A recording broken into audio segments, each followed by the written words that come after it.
Gainesville itself is too small to be small, or too big to be small and too small to be big. So we get sort of left out in the middle sometimes. Florida is, of course, a very fragile natural environment and one of the nation's leading agricultural states. That's often not known, but it's sort of in the top 5 agricultural states. And yet it's a very fast-growing state. It's one of the nation's fastest-growing states. And the 1,000 Friends of Florida, which is an organization that really advocates for good land use and transportation planning, did an analysis of if our population trends continue, what's the state going to look like in 2060, I think was their time frame, and the population growth is just tremendous. So if you ask yourself, well, how is that going to play itself out? How could we possibly sustain such growth? The only hope for doing it in any sort of way that doesn't decimate the natural environment is to use our cities more effectively and to build more like a Boston or a Washington or a New York than like an Orlando, quite frankly. And what I always say is that cities have a role to play and counties have a role to play in that equation. I think the role of the city is to make the city such a wonderful place to live with access to wonderful restaurants and parks and sensible transportation alternatives and sublime arts experiences and so on, that people really want to be in the city. They want to live in the city. The schools are so fantastic. They're as good or better than they are in the suburbs, those kinds of things.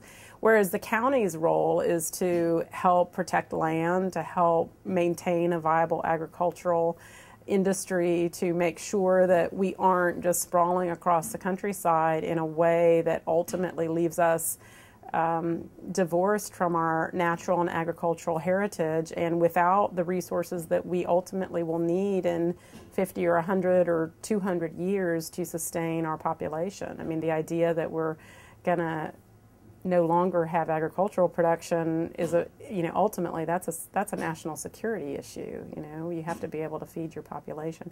So these are all kind of interesting issues that you rarely hear discussed at a federal level. You certainly hear them among different conversations with city and county governments and with mayors and with university thinkers or foundation thinkers and those kinds of things. But it's certainly not the kind of thing you hear discussed in national politics with any great rigor.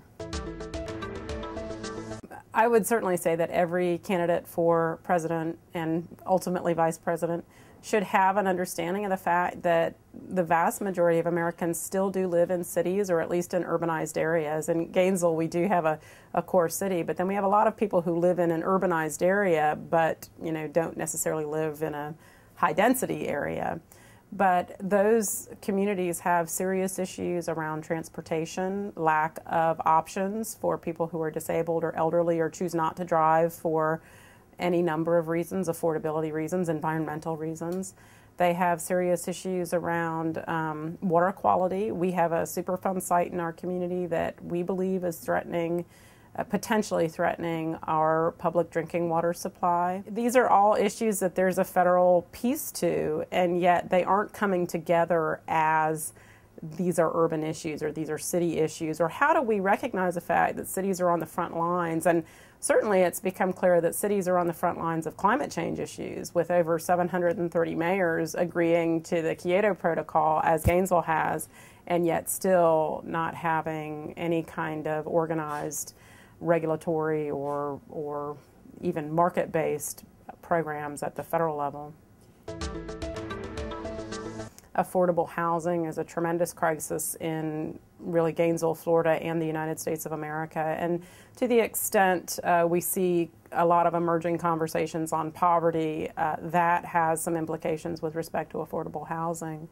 But the old federal housing projects of the past are sort of out of vogue, but we aren't seeing a whole lot of backfilling in order to cover those dramatic needs for people who are working and have a means of support but simply can't afford to pay even market rents for apartments, much less have home ownership opportunities.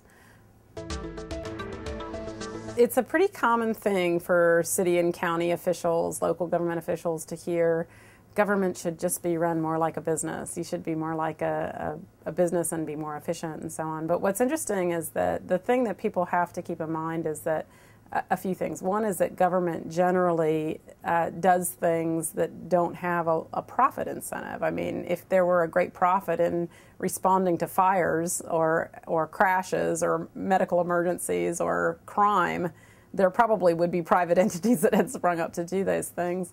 And furthermore, business rarely has customers with directly conflicting interests. When you or I walk into a restaurant and say, I'd like to have this evening's special, somebody else doesn't walk in and say, I don't want her to have this evening's special. And that frequently happens in government. We have people with opposing interests.